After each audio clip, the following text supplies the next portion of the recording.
అరే train ఎక్కామా, Rajahmundry bridge వచ్చిందా, అక్కడి నుంచి గోదావరి రాగానే కాయిన్స్ వేసేసామా అని కాదండి. మనము ఎలా అయితే ప్రతి ఏటా బర్త్డేస్ చేసుకుంటామో మన గోదావరికి కూడా ప్రతి 12 ఏళ్ళకి ఒకసారి పుష్కరాలు అనేవి చేస్తూ ఉంటారు. మరి వాటి గురించి ఈ వీడియోలు చూసేద్దామా? చూసేయడమే కాదు, వెళ్ళే ముందు సబ్స్క్రైబ్ చేసుకోవాలమ్మారే, సబ్స్క్రిప్షన్ ముఖ్యం బిల్లు.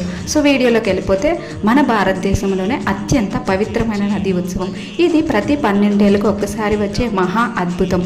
కేవలం నదీ స్నానం చేయడం మాత్రమే కాదండి, పుష్కరాల సమయంలో ముక్కోటి దేవతలతో పాటు బృహస్పతి గ్రహం కూడా గోదావరి నదిలోకి ప్రవేశిస్తుందని నమ్ముతూ ఉంటారు.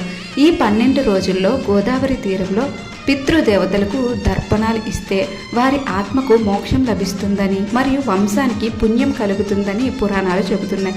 ముఖ్యంగా రాజమండ్రి గోదావరి తీరాన రాత్రివేళ ఇచ్చే మహాహారతి చాలా విలువైనది.